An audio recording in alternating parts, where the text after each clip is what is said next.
Perang Asiren kemungkinan besar akan berakhir minggu depan, dan pasar mulai memperhitungkan hal tersebut, pricing it in. Baru seminggu yang lalu, saya katakan kepada Anda bahwa konflik Asiren akan berakhir dalam 1-2 minggu dan harga minyak AS tidak akan melebihi $120 lagi. Sejak saat itu, banyak tanda-tanda deeskalasi mulai muncul. Mari kita bedah satu persatu. 1.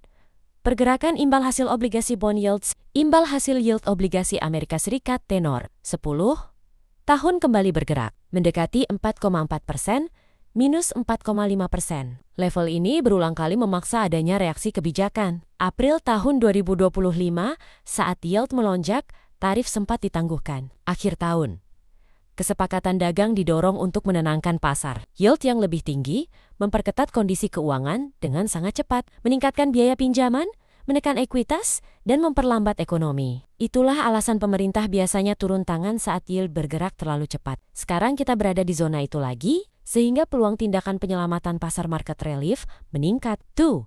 Sektor minyak dan inflasi. Sebelumnya, harga minyak melonjak karena gangguan pasokan dan ketakutan di sekitar Selat Hormuz yang mendorong ekspektasi inflasi naik. Namun, sekarang terjadi pergeseran kunci. AS telah mengizinkan sekitar 140 juta barel minyak Iran untuk beredar. Dampaknya, pasokan bertambah. Harga minyak turun, tekanan inflasi mereda, ruang untuk dukungan kebijakan lebih terbuka. Mengizinkan pasokan ini masuk, menandakan pergeseran pendekatan dari agresi murni menuju stabilisasi. 3.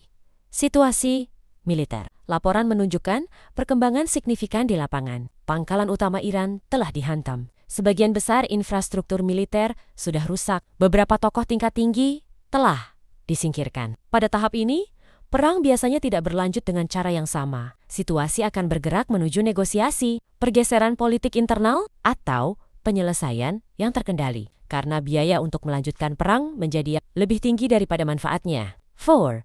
Reaksi pasar global. Kita telah melewati fase ketakutan yang umum terjadi. Lonjakan tajam harga minyak, koreksi pasar ekuitas, aset berisiko risk assets kehilangan momentum. Setelah fase ini, pasar mulai mencari apa yang terjadi selanjutnya. Saat ini, faktor pemicu panik mulai stabil, pasokan minyak berpotensi naik, yield mendekati level kritis, dan intensitas perang tidak lagi meningkat secepat sebelumnya. Kesimpulan, pasar biasanya bergerak dari panik stabilisasi pemulihan. Penyiapan setup saat ini menunjukkan bahwa kita semakin dekat dengan titik terendah local bottom. Memang tidak terjadi secara instan dalam satu hari, namun deeskalasi jauh lebih mungkin terjadi daripada agresi lebih lanjut.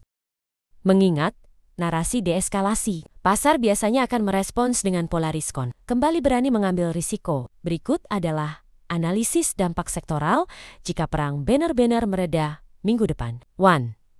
Dampak pada sektor saham equities. Jika tensi menurun dan imbal hasil yield obligasi 10 tahun turun dari area 44%, 45%. Berikut sektor yang akan bergerak. Sektor teknologi and growth stocks. Sektor ini paling sensitif terhadap yield obligasi. Jika yield turun, valuasi saham teknologi seperti Nasdaq biasanya akan memantul naik rebound tajam karena biaya modal menjadi lebih murah. Sektor transportasi dan logistik. Penurunan harga minyak di bawah tingkat $100 atau mendekati level normal akan sangat menguntungkan maskapai penerbangan dan perusahaan logistik karena biaya bahan bakar fuel cost adalah beban terbesar mereka. Sektor perbankan mungkin akan mengalami sedikit tekanan jika yield turun drastis, namun secara keseluruhan akan diuntungkan oleh stabilitas ekonomi makro. 2. Dampak pada pasar kripto, terutama Bitcoin. Saat ini sering bergerak searah dengan likuiditas global dan sentimen risiko. Astoris relief rally jika ketakutan akan perang nuklir atau gangguan energi global hilang. Modal akan mengalir kembali dari safe haven seperti emas atau USD ke Bitcoin dan altcoins. Korelasi dengan yield, penurunan imbal hasil obligasi Amerika Serikat biasanya menjadi bahan bakar bagi kenaikan harga Bitcoin karena investor mencari imbal hasil yang lebih tinggi di aset berisiko. 3. Sektor yang perlu diwaspadai potensi koreksi. Energi minyak dan gas. Jika Anda memegang saham perusahaan minyak, waspadai aksi ambil untung profit taking. Harga minyak yang turun akan menekan margin keuntungan mereka. Asteris Defense and Aerospace. Saham industri militer biasanya mengalami koreksi saat diplomasi mulai menggantikan konfrontasi fisik. Emas gold sebagai aset safe haven. Emas mungkin akan terkoreksi sementara karena investor merasa aman untuk kembali ke pasar saham.